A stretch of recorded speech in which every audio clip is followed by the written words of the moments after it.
Assalamualaikum warahmatullahi wabarakatuh.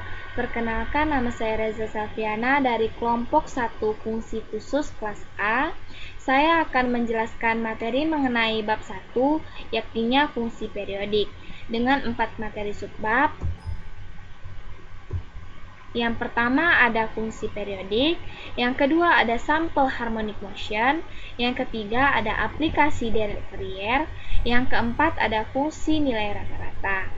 Dan nantinya saya akan menjelaskan beberapa contoh dari nilai rata-rata. Baiklah, kita masuk kepada fungsi yang pertama.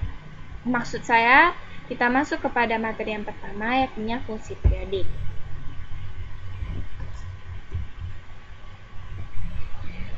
Nah, pembahasan mengenai fungsi periodik ini adalah pembahasan awal sebelum kita masuk kepada pembahasan Dirac Fourier. Fungsi yang dapat dinyatakan sebagai Dirac Fourier adalah fungsi periodik. Terdapat banyak sekali permasalahan yang berkaitan dengan fungsi periodik. Salah satu di antaranya adalah kelistrikan, bunyi, getaran, dan hantaran panas. Kemudian, fungsi periodik dapat didefinisikan sebagai berikut. Definisi 1.1. Suatu fungsi f(x) mempunyai periode t jika untuk setiap x berlaku f(x) ditambah t sama dengan f(x), dengan t adalah konstanta positif. Nilai positif t disebut periode terkecil atau periode f(x). Nah, berdasarkan definisi di atas, dapat kita memberikan suatu contoh yang sederhana mengenai fungsi periodik. Berikut diberikan contoh yang sangat populer dan sederhana, yaitu pada fungsi sin x dan cos x. Berikut penjabarannya.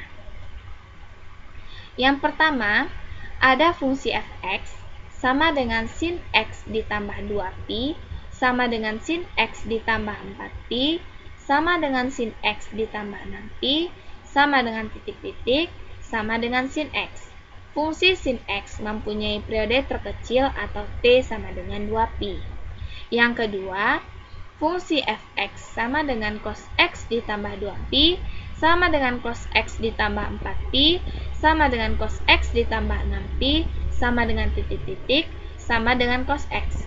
Fungsi cos x mempunyai periode terkecil atau t sama dengan 2pi. Yang ketiga, fungsi f(x) sama dengan tan x ditambah pi sama dengan tan x ditambah 3pi sama dengan tan x ditambah 5pi sama dengan titik-titik sama dengan tan x. Fungsi tan x mempunyai periode terkecil atau t sama dengan pi. Dari ketiga fungsi ini, variabel x adalah variabel sudut dengan satuan radian atau derajat. Nah, t di sini dapat dicari berdasarkan definisi 1.1 tadi. Kan disebutkan tadi berlaku f(x) ditambah t sama dengan f(x). Sehingga dari bentuk ini kita akan mendapatkan berapa nilai t-nya. Kemudian, kita akan masuk kepada materi kedua. Materi kedua adalah sampel harmonic motion.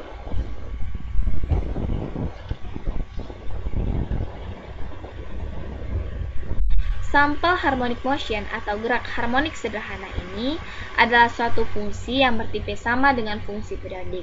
Kenapa dikatakan bertipe sama? Karena gerak periodik adalah gerakan yang berulang-ulang dengan interval pengulangan yang sama. Sehingga ini sama dengan definisi dari gerak harmonik sederhana, yakni definisi 1.2. Gerak harmonik sederhana adalah gerak bolak-balik benda melalui suatu titik setimbang tertentu dengan banyaknya getaran benda dalam setiap sekon selalu konstan. Nah, sehingga benar bahwa fungsi periodik dan gerak harmonik sederhana mempunyai tipe yang sama. Kemudian, banyak contoh dan aplikasi dari gerak harmonik sederhana. Di antaranya adalah pegas, shortcut pada mobil, dan lain-lain.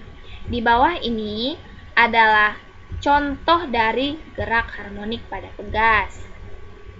Kemudian, Ini adalah contoh dari gerak harmonik pada bandul. Apabila kita perhatikan gambar di atas, maka gerak yang terjadi pada pegas dan bandul merupakan salah satu dari fungsi sinus dan sinusoidal. Berikut diberikan persamaan gerak harmonik sederhana dan grafik sinusoidal.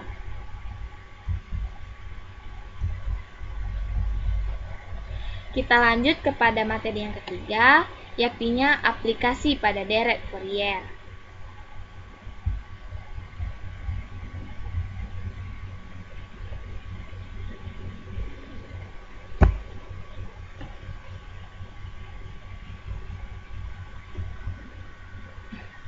Aplikasi pada deret Fourier ini, penggunaan deret Fourier banyak sekali dipakai pada bidang engineering rekayasa. Misalnya saja pada bidang teknik elektro, pada bidang analisis vibrasi, pada bidang akustika, pada bidang optika, dan lain-lain. Deret ini pertama kali ditemukan oleh Baptiste Joseph Fourier pada tahun 1768 sampai 1890.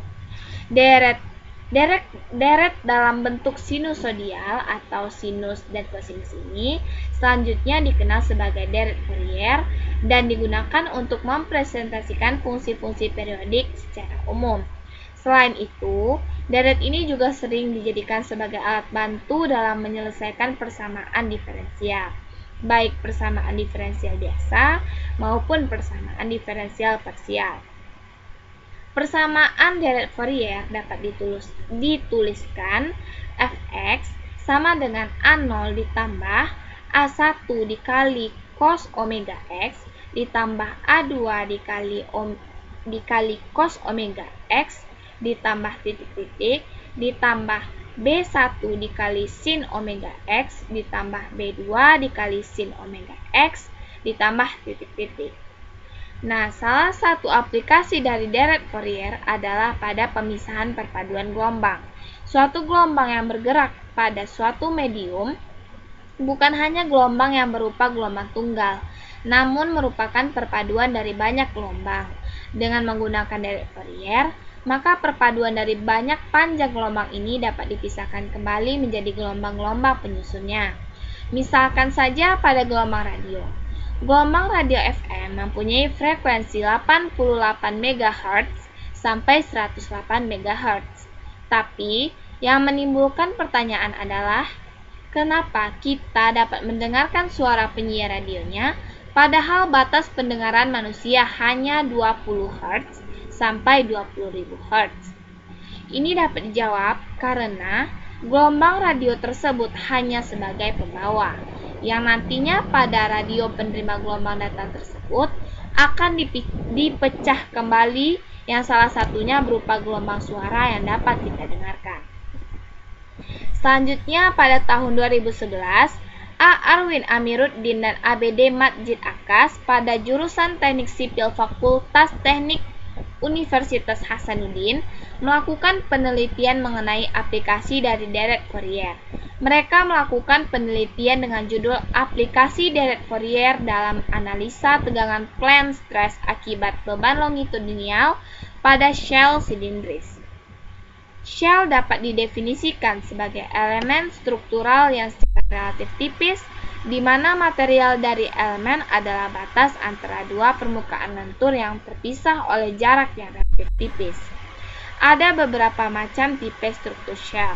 Di antaranya adalah hyperbolic shell, parabola shell, barrel shell, partial sphere shell, dan cylinder shell, atau biasa juga disebut dengan shell silindris. Nah, dalam era modern ini, aplikasi dari struktur silindris sangat banyak bermanfaat, khususnya pada bidang industri bangunan.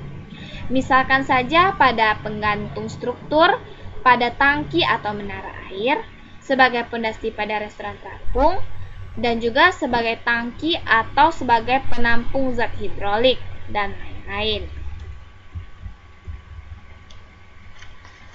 Nah, kita lanjut kepada subbab berikutnya, yaitu tentang fungsi nilai rata-rata.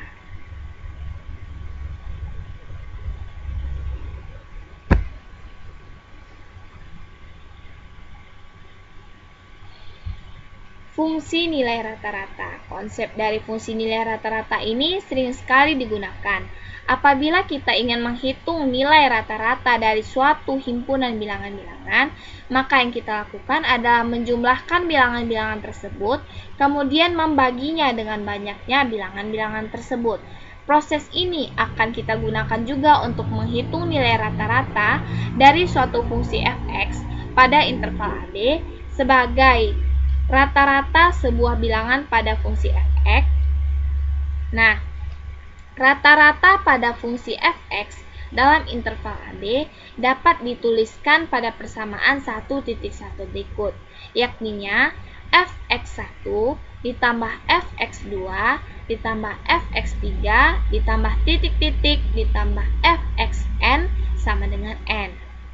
Kemudian, jika interval A, B dibagi kecil-kecil sebesar delta X sebanyak N, persamaan di atas dapat dituliskan menjadi fx1 ditambah fx2 ditambah fx3 ditambah titik-titik ditambah fxn dikali delta X per N dikali delta X.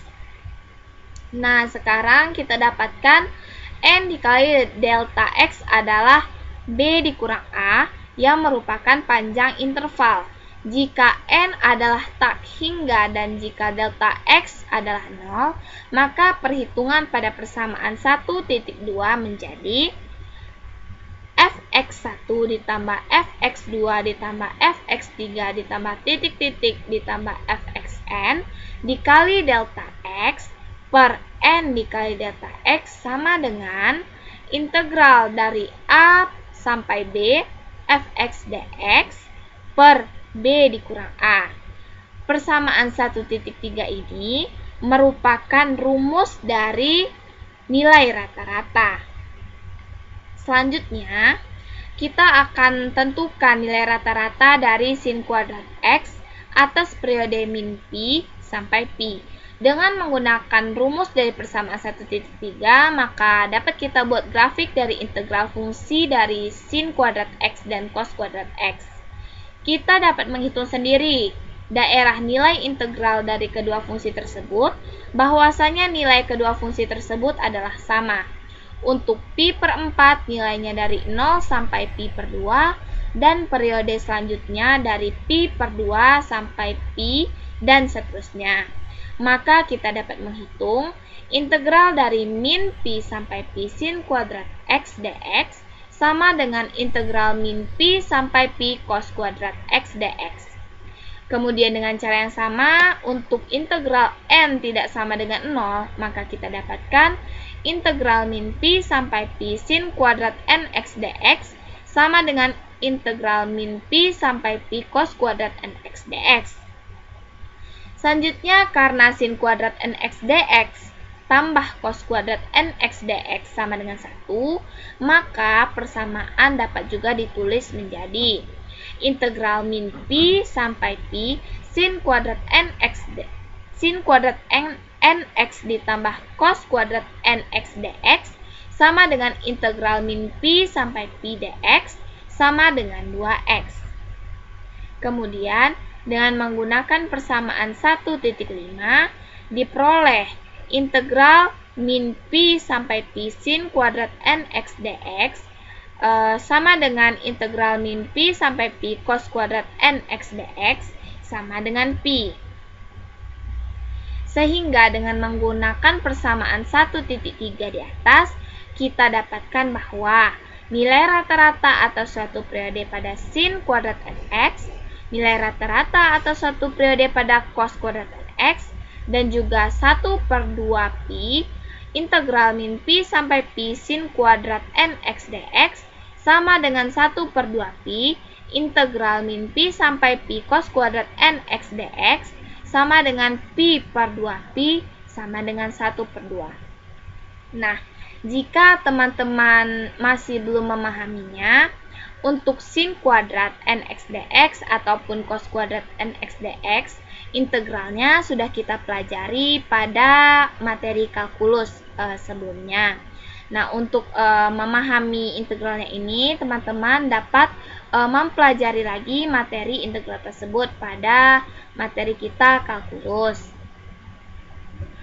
Kemudian juga harus diingat rumus-rumus dari fungsi trigonometri untuk memodifikasinya. Selanjutnya akan saya jelaskan beberapa contoh dari nilai rata-rata.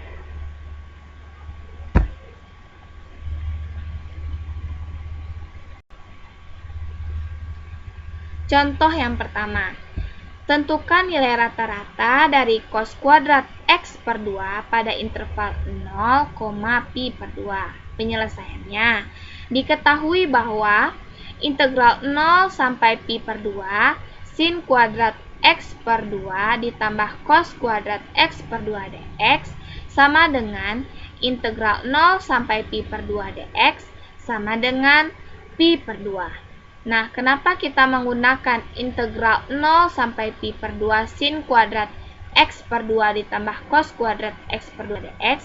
Ini sama dengan persamaan di atas sebelumnya, yakninya persamaan 1,6. Nah, karena mohon maaf. Nah, karena soal kita tadi cos kuadrat X per 2, sehingga kita menggunakan persamaan 1,6 dan kita dapat menentukan nilai dari integral 0 sampai pi per 2 sin kuadrat nx dx dan 0 sampai pi per 2 cos kuadrat nx dx. Untuk intervalnya 0 sampai pi per 2 ini sudah ditentukan pada soal. Kemudian diperolehlah integral dari 0 sampai pi per 2 sin kuadrat X per 2 dx sama dengan pi per 4. Dan integral 0 sampai pi per 2 cos kuadrat X per 2 dx sama dengan pi per 4. Sehingga kita dapatkan nilai dari integral 0 sampai pi per 2 cos kuadrat X per 2 dx, yaitu integral 0 sampai pi per 2 cos kuadrat X per 2 per dx per pi per 2 dikurang 0. Ini kita dapatkan karena kan kita mencari nilai rata-rata dari cos kuadrat X per 2. Jadi, kita masukkan setelah dapat integral dari 0 sampai pi per 2 cos kuadrat X per 2 tadi, kita masukkanlah ke dalam persamaan atau ke dalam rumus nilai rata-rata yang persamaan 1,3 tadi, sehingga diperolehlah pi per 4 per pi per 2 sama dengan 2pi per pi per pi diperolehlah 2pi per 4pi sama dengan 1 per 2. Kemudian, contoh 2. Tentukan nilai rata-rata dari X dikurang cos kuadrat 6X pada interval 0, pi per 6. Kita ketahui bahwa intervalnya 0 sampai pi per 6, sehingga integral 0 sampai pi per 6 sin kuadrat 6x ditambah cos kuadrat 6x dx sama dengan integral 0 sampai pi per 6 dx sama dengan pi per 6. Nah, ini tadi juga seperti contoh kita 1.1 sebelumnya cara mencarinya. Kemudian kita dapat menentukan nilai dari integral 0 sampai pi per 6 sin kuadrat 6x dx dan integral dari 0 sampai pi per 6 cos kuadrat 6x dx, yaitu integral dari pi per 0 sampai pi per 6 sin kuadrat 6x dx ini setelah kita cari hasilnya pi per 12. Dan integral dari 0 sampai pi per 6 cos kuadrat 6x dx ini hasilnya juga pi per 12. Dan juga untuk integral dari 0 sampai pi per 6x dx sama dengan 1 per 2 x kuadrat dengan intervalnya 0 sampai pi per 6 sama dengan pi per 2 Pi pangkat 2 per 72. Nah, kenapa kita cari interval 0 sampai pi per 6 x dx ini? Karena kan soalnya x dikurang cos kuadrat 6x. Jadi, kita juga harus mencari integral dari x-nya. Sehingga, untuk nilai rata-rata dari x kurang cos kuadrat 6x ini dapat kita tuliskan sebagai berikut. Integral 0 sampai pi per 6 x kurang cos kuadrat 6x dx per pi per 6 dikurang 0 sama dengan integral 0 sampai pi per 6 x dx dikurang 0 sampai pi per 6 cos kuadrat nx dx per pi per 6 dikurang 0 sama dengan pi pangkat 2 per 72 dikurang pi per 12 per pi per 6 sama dengan pi dikurang 6 per 12. Nah, jadi langkah-langkahnya yang harus diingat lagi seperti 1.1 tadi. Kita harus mencari integral dari x. Kemudian kita juga harus mencari integral dari cos kuadrat 6x. Setelah itu, untuk menghitung nilai rata-rata dari x kurang cos kuadrat 6x ini pada interval 0, pi per 6, kita dapat masukkan ke dalam rumus pada persamaan 1.3 seperti yang telah kita bahas di atas tadi. Selanjutnya, contoh 1.3. Tentukan nilai rata-rata dari sin kuadrat 3x pada interval 0,4 pi. Penyelesaiannya, diketahui bahwa 0 sampai 4 pi sin kuadrat 3x ditambah cos kuadrat 3x dx sama dengan 0 sampai 4 pi dx sama dengan 4 pi.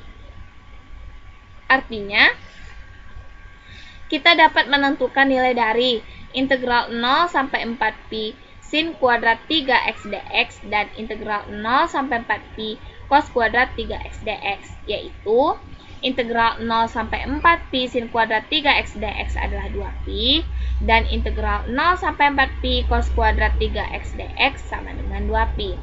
Sehingga kita dapat integral 0 sampai 4 pi sin kuadrat 3x dx, yaitu kita masukkan ke dalam persamaan 1.3 tadi.